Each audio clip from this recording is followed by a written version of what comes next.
that immortality is the summit of man's problem, that the ancients not only believed in it, but kept this belief in secret, but developed a science by means of which they could communicate the fact and example and circumstance of death directly to another person.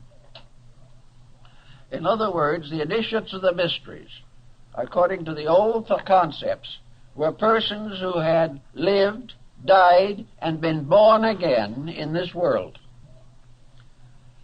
In order to accomplish this, there was an elaborate ritual system, because upon the concept of immortality was built the entire problem of an enduring material culture in this world.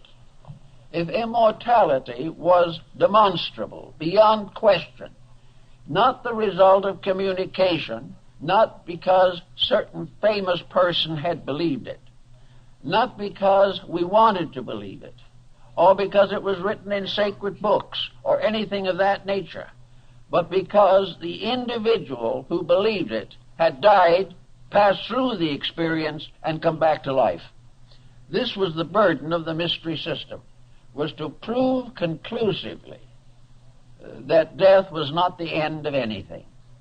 Cicero marks this in his discussion of his relationships with life. Marcus Aurelius refers to it. But he refers to it, as they all did, as something known, not something believed. Something that could not be denied because it had been an actual experience in the life of the believer. Thus, in the mystery system, in the Egyptian, which we are interested in the moment particularly, the Book of the Dead, which is a misnomer, part of the same type of misnomer that afflicts us in many other ways. The Book of the Dead, so called, the Egyptian name for which was not the Book of the Dead, but the Book of the Coming Forth by Day and of the Opening of the Mouth. This was the famous name in ancient times for such great papyri as are in the Museum of the British Museum, of the Papyrus of Ani and the Papyrus of Hanufa. These were great examples of the dead coming back to life through the mysteries. Therefore, the ancient philosophy of life was built upon an eternality of life. It was built upon the fact that the individual was for everlastingness, that he would go on. There was no end to him. There was no one converting people to this. There was no one preaching it or teaching it. In the mysteries, the candidate went through it himself as an actual fact. And as Apuleius tells us in the Metamorphosis, the initiate in the temple tread upon the threshold of Persephone, that is the underworld, and beheld the spirits. He went into the realm of death and returned again. Eugene O'Neill's play, Lazarus Laughed, is built upon this theme and is derived very largely from the ancient teachings.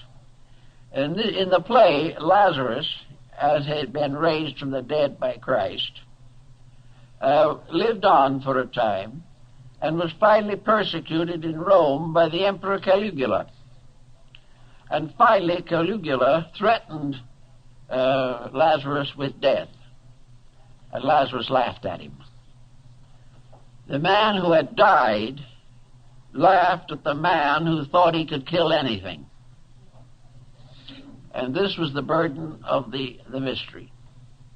That the individual who knew, not because he could believe or have faith, but because through the rites, ceremonies, and esoteric practices of the temple, he lived through it and came through alive, and came out of darkness into light, knew as a certainty beyond question that there was no death.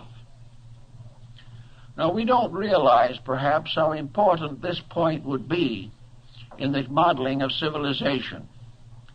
We do not realize how oppressive the concept of death is, and how the punishments of the dead in the theological systems, how they may torture or terrify the person. The main point was to establish the reality of survival and its associate belief, the consciousness or concept of rebirth. Rebirth was simply immortality, spaced out. It was a part of the everlasting, ever-livingness of everything that exists. The ancients, therefore, had very little fear of death, and something of the form of a mystical experience of this probably influenced the Christian martyrs in the Circus Maximus in Rome, when they died for their faith. There was something about it all that transformed a life of fear into a life of certainty. It also removed the dynamic importance of material existence and represented it in this world as merely the antechamber to eternity itself. Now, Hermes and several of the others, and people of the Alexandrian period, like to consider the Great Pyramid as the tomb of Hermes. It is so referred to by the Neoplatonic Alexandrian mystics, who had quite a good insight into this particular problem. It was not a tomb for a dead pharaoh. It was a symbol of the gateway to the other world and the way to return to it again. This initiation rite was undoubtedly sustained by the use of esoteric skills and powers that we know very little about at the present time. But it was believed that it was the tomb of wisdom, the house of the hidden places, the mysterious structure, which in a sense was a monument to eternity, standing upon the earth, pointing upward with a continuing point, so that everything below verged toward the top.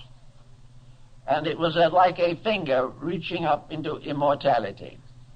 The word pyramid itself is derived from pyr, meaning fire. Therefore, the building was flame-shaped. And in the times when the stones were all in place, it glistened like a glowing flame with its mysterious point upward. Also, it was a marker. In the Bible, it is probably the monument that was set up in Egypt, according to the Old Testament. In any event, the Neoplatonists and those of that period thought of it, likened it to a house of the second birth, the house where the individual who was born first into this world learned the mystery of it. And I believe it was Porphyry, may have been Plotinus, who said on one occasion that in human life, birth physically was the human being coming out of the womb into a body, and that this body itself became the womb of the second birth. For the individual retaining enlightenment transcended the limitation of body, and those who did not achieve this were born out of body into an unembodied state at the end of life. So that this pattern was regarded as part of the mystery ritual. Another interesting example of this particular type of thought is to be found in judo in Japan. Judo and many other of the self-defensive arts of the Orient are concerned with a peculiar kind of courage, a courage which must be completely free from anxiety and fear. If the fear exists, the individual is weakened by the rise of a terror within himself, and therefore usually comes to disaster in his own day and in his own way. So in judo, before the